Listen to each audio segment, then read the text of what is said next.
This is the Stop Time Podcast. I'm your host, Lisa Hopkins, and I'm here to engage you in thought-provoking, motivational conversations around practicing the art of living in the moment. I'm a certified life coach, and I'm excited to dig deep and offer insights into embracing who we are and where we are at.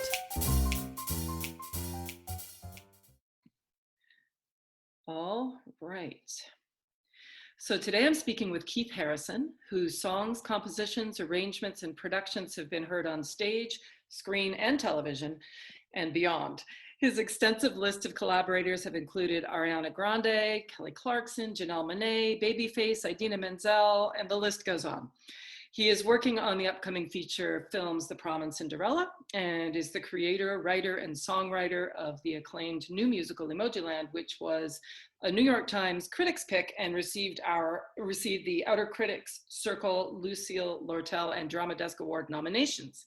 Hey, Keith, thanks so much for spending time with me today on Stop Time. My pleasure. Thanks for having me. Oh, it's so great to have you. If it's okay with you, I'm just going to jump right in. Yeah. Tell us about the moment on March 12th when you heard about Broadway shutting down. What was going on for you?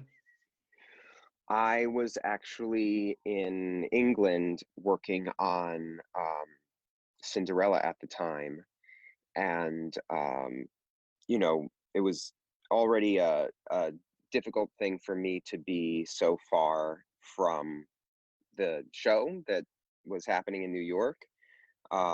And then, following as the rumblings of COVID began and wondering what was real and what was not. And as that kind of progressed in a larger sense, its implications for all the various industry goings on became apparent. And, it was just a question of what's going to happen. We ended our run technically a week before we were scheduled to close. So, we weren't sure if there was going to be another extension or what the situation would have been otherwise. But, I feel grateful, and I think most of the company does, that we were able to do most of our run.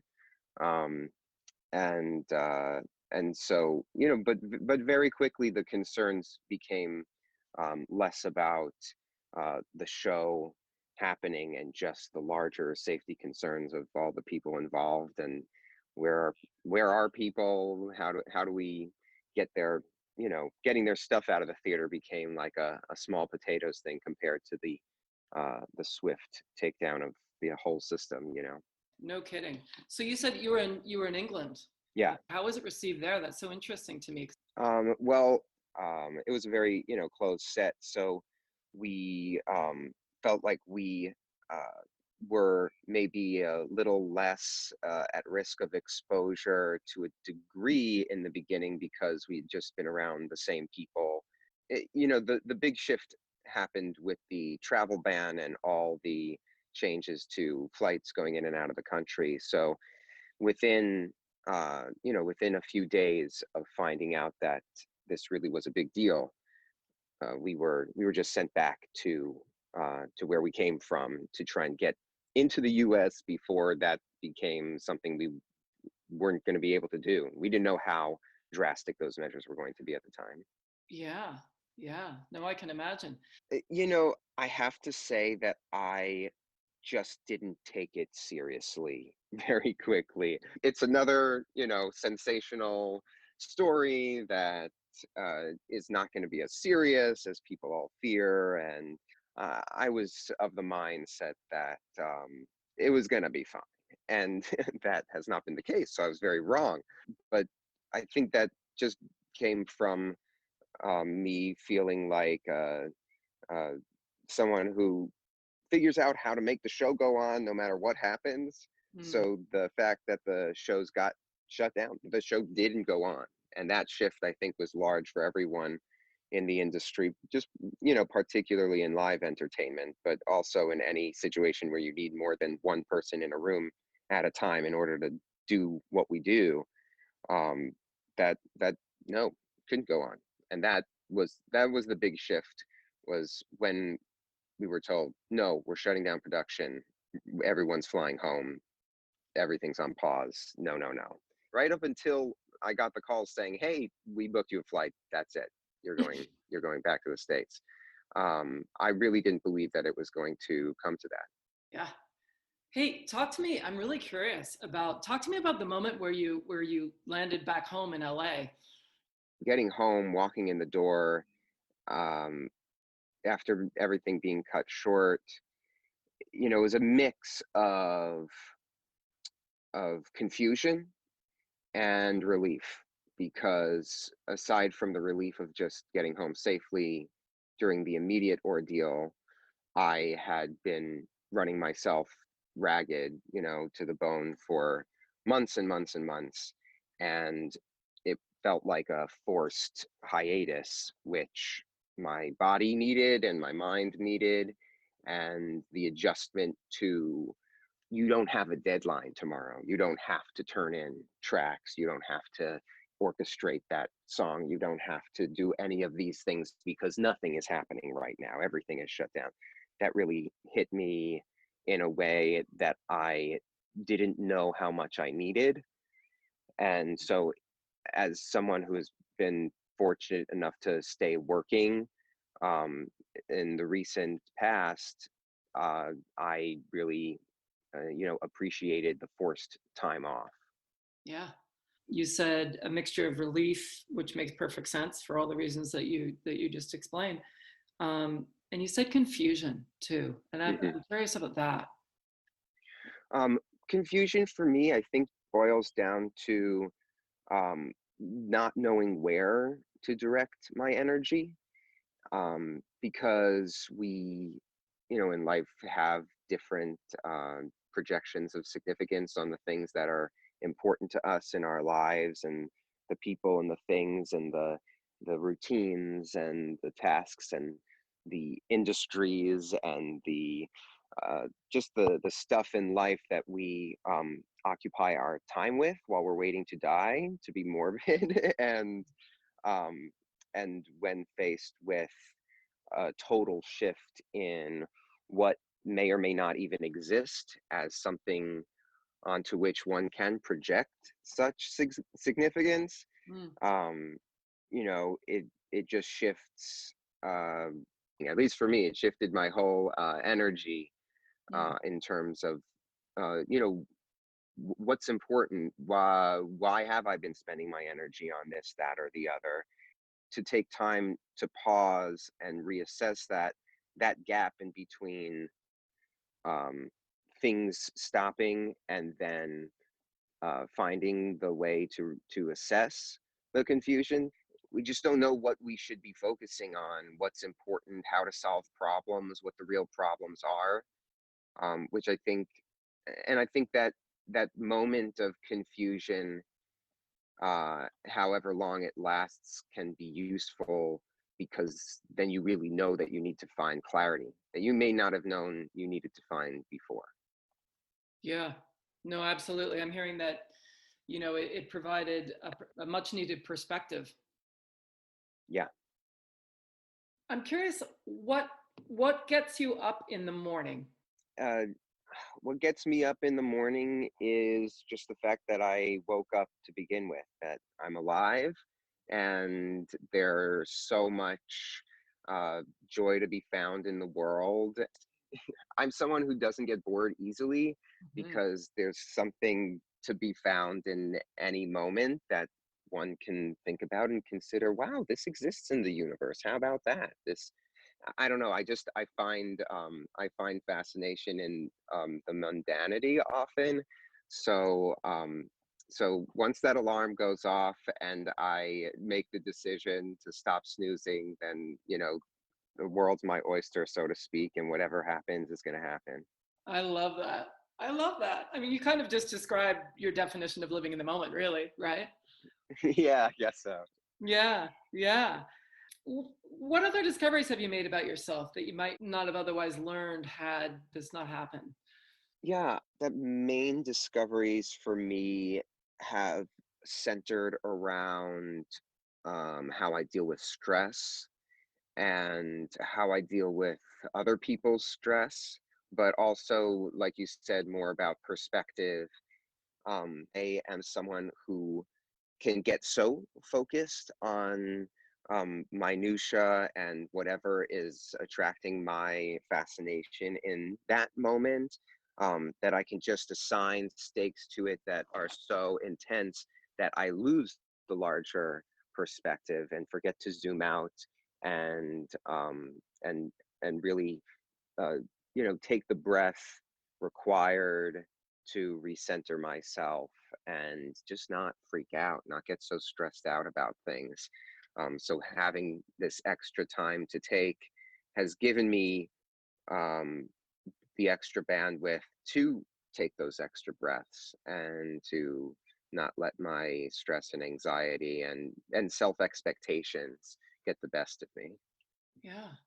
I'm curious, how much would you say, and I always am curious about this with ambitious, positive people, and I think it would be fair to say, I don't want to project anything on you, but you strike me as someone that is very obviously very capable, very successful, very positive, and very open and willing to, to find out what's next, right?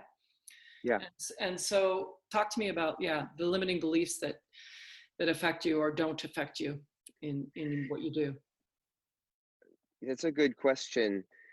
I think that for me, as I think a lot of us are influenced by the way we were brought up and our families and the energies that we were around as kids and young adults, that my my parents are very hard workers, and they take a lot of pride in the effort that they put into their jobs and their family, and ambitious work ethic um, was a big part of my upbringing.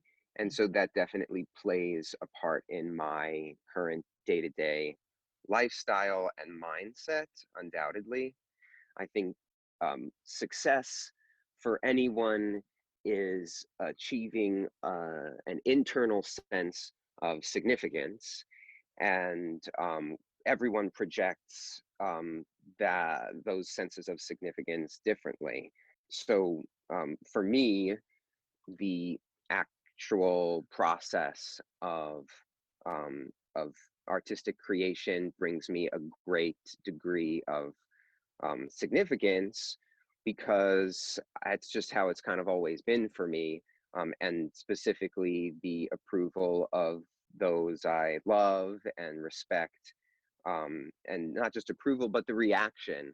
Then when I present that to an audience, which, growing up was my parents in the living room or kids at school, then their reaction aligning with my intention and where that came from for me ends up being that significance hit for me, and I feel a sense of success. So um, that has been my internal driving force.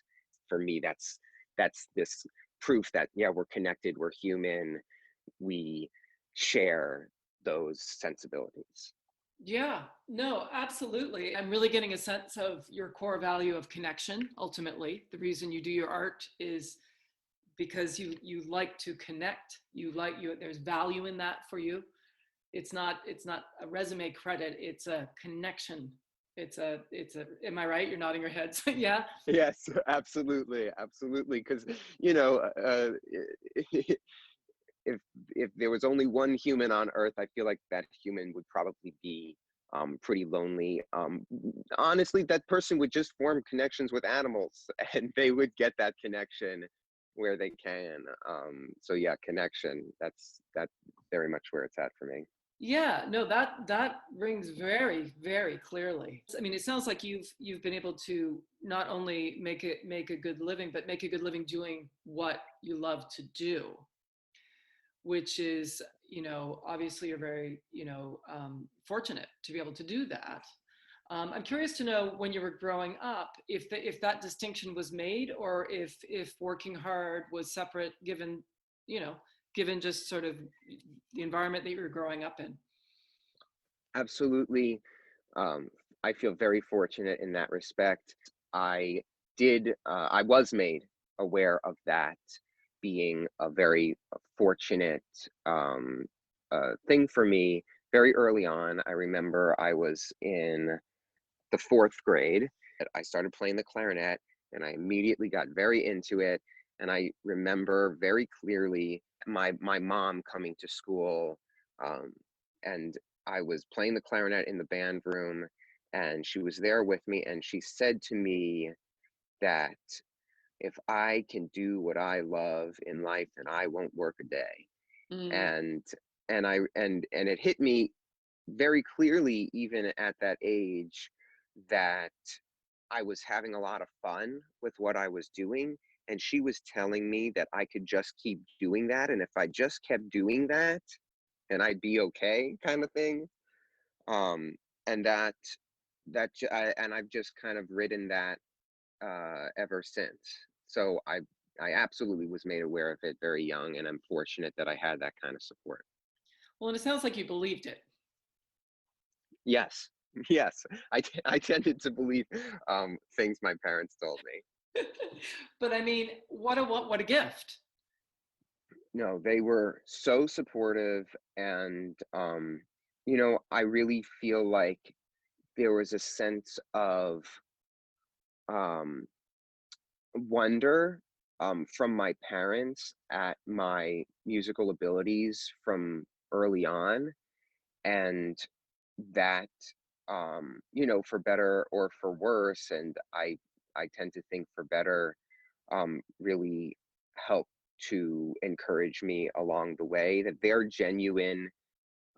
They loved when I played piano, and sitting in the living room and hearing a song on the radio when I'm you know 6 or 7 years old, and then plunking it out on the piano, and then messing around with it, and my dad being like, now do it like a jazz song, and then I try and play it like a jazz song. Now do it like a rock song. Okay, now I'm going to play it like a rock song, and challenging me and seeing how far my talents would go in the moment, and making it like a game for me in those times, and them deriving joy from it, and then my siblings as well, um uh having fun in that way.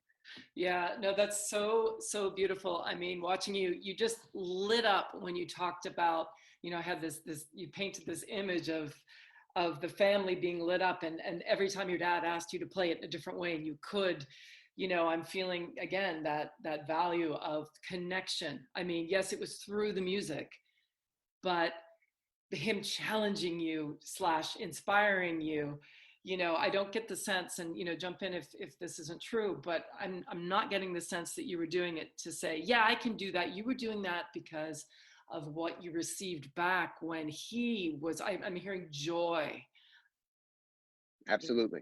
Yeah. Absolutely. And then I can't help but want to kind of point out that I noticed that stress comes up for you now a lot. I hear you saying stress is something that comes up in your life, and I'm curious to know more about how that might threaten that beautiful belief and that beautiful alchemy that you've ridden on since you were a child, right? Absolutely.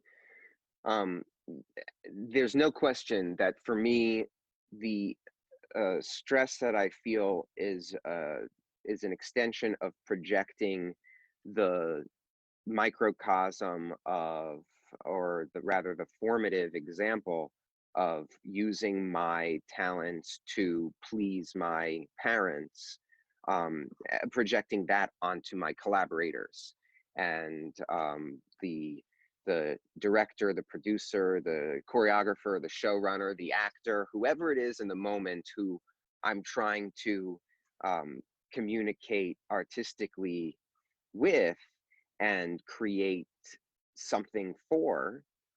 And a lot of my work, as a music director and arranger and orchestrator, and now largely producer, so I'm creating recorded music for people who are paying me to do that. I am projecting that same energy onto them. I want them to have that same elation that my parents had when I was playing music as a child.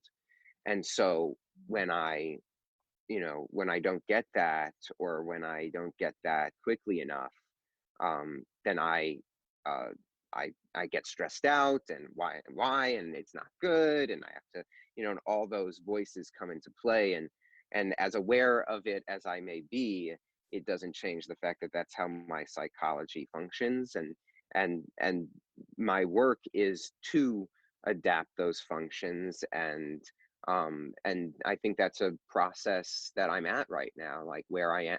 It's where I am in between that and where I'm going. And I feel like in life coaching, there's this idea of where we're at and where we want to be. Correct Uh-huh. me if I'm wrong. Uh-huh. And I think for me, that very much has to do with the projections that I still need to manage more efficiently, more productively for myself, in that regard. Oh, 100%. So interesting. Now we're getting into it. This is where I live. First of all, yay you for the awareness around that. You're so articulate and so aware and so thoughtful about where it comes from, and I appreciate that. I appreciate you sharing that. Awareness is the first step towards being at choice of how you want to respond when you know this is going on for you. What stands out for me is that, in your words, this projection that you've taken forward from this experience with your parents is almost disguising itself as as a value, but it's really almost a fear-based value. Yeah, What do you think about that? Yeah. I completely agree. And I personally believe that all the conflict in our lives stems from fear. So I completely agree. I think that there's a fundamental fear of death that we all deal with, and not just death, but more specifically purpose. I think that there is a fundamental existential dread, as it's often called in literature, but it's simply that fear, that we don't matter, that we will live and we will die, and there's just and everything else is is arbitrary or insignificant in some way. And so I think managing that fear is the hardest thing we have to do as humans. So people talk about sitting in a theater together and that connection, and what it is to laugh together as an audience, to cry together as an audience, to applaud together, and that connection, and then what the performers feel on stage and all that. And that's all just a way for a lot of organic matter to say, hey, you matter to me right now, right? You matter to me right now. We care about the same thing. We're clapping for the same thing. We're laughing at the same thing, that joke, that moment, that expression, that is significant right now. And if that's significant, well, we could be significant. This all could matter. We could actually matter in the universe. How about that? That's why the arts are so powerful. That's why stories are so powerful. Mm. That's why representation is so important, because when you see a story that you can relate to, you go, well, I'm feeling something, they're feeling something, we're all feeling something, that matters to them. And then it can matter to me, because maybe it just matters. Maybe it really just matters. Your song for the animated feature Ugly Dolls Unbreakable. Yeah. My listeners, by the way, if you haven't heard it, was shortlisted for an Academy Award for Best Original Song. And if it's okay, Keith, I'd love to read just a few lyrics from that. Sure. So the lyrics go, "There's always going to be someone saying you're something less. Let them talk, you know your heart. There's always going to be someone calling you second best. Shut them down, don't fall apart. Don't you let them in your head. Doesn't matter what they said. Get up on your feet instead." So important, so empowering. Well, no. First, I just want to say that that the lyrics to that song were written by Glenn Slater, and in the collaboration between us and the other songwriters, that idea that I really wanted to get across was the connection between the idea of being unbreakable, and there's always going to be someone trying to knock you down, trying to get the best of you in that way. because unfortunately it's true. And then uh oftentimes that may not even be the case, and yeah, there are our own gremlins Hmm. that are the ones saying, that are the ones trying to knock us down. So whether that's an external force or an internal force, in terms of the source, Yeah. yeah, it's going to happen. So it's interesting, jumping into the inner, the gremlin, our own gremlins. So we can control them. They're part of us. So if we were Hmm. to look into Keith, what would you say is the voice of your gremlin? What and we have more than one, right? But most Oh, of I definitely know I do. At least I perceive them as multiple gremlins. yeah, no, absolutely. And I'm curious, what stands out to you as a voice in your head? A gremlin, what's their script? What are they saying to you? Oh, a gremlin for me is oh, it sounds too musical theater. Um, right out of college, so I recorded this album, and I didn't know what I was doing, but I had a bunch of songs that I had written, and I'm like Billy Joel, man, like this is gonna be awesome. And I got one reviewer on a blog to write about it, and the main thing they said was, "It sounds like a musical," and I was like, "This isn't a musical. If I wanted to write a musical, I would have written a musical." And it sticks with me because it was put into print that that my musical output was more musical theater, I say with air quotes, um, than uh, than than this particular writer wanted to hear. And so throughout my career, because my my origins are very much in musical theater, and that's where I did most of my work, that undoubtedly it's a large influence in my work. And yet, as my career has progressed and I've worked in a variety of mediums, oftentimes that's not the goal.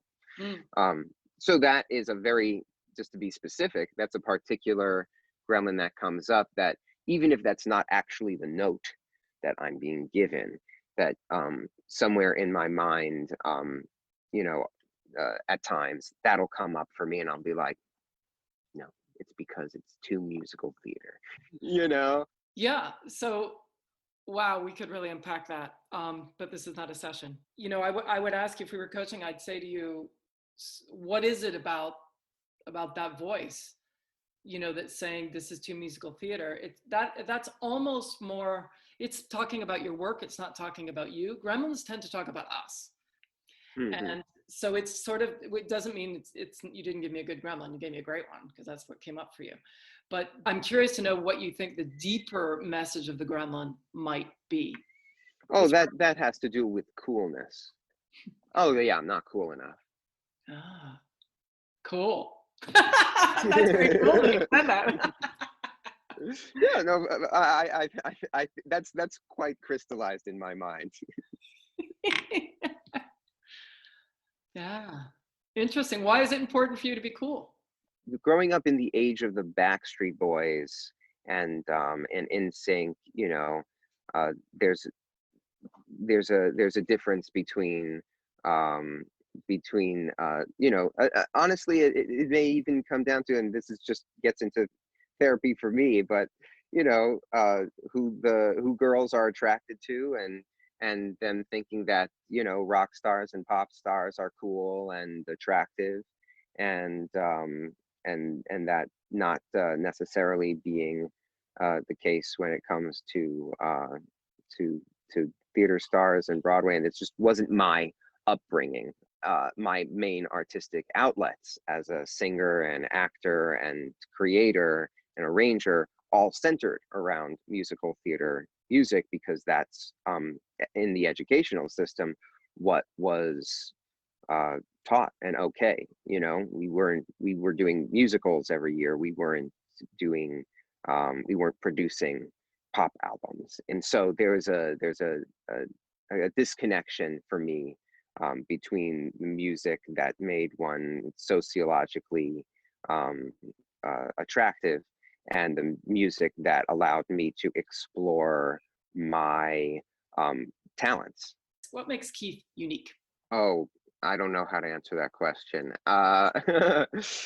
What makes me unique is, I think, my combination of an acute ability to be instinctual and visceral with my myself, my body, the sounds I create, and the energy that I can put out into the world, and improvising and creating very quickly, and absorbing those impulses very quickly and being very immediate, and then also being very cerebral and analytical, and kind of the mash of those two things that I have going on. It sounds to me like you are aware of really having a pretty, sounds like pretty good balance of head and heart.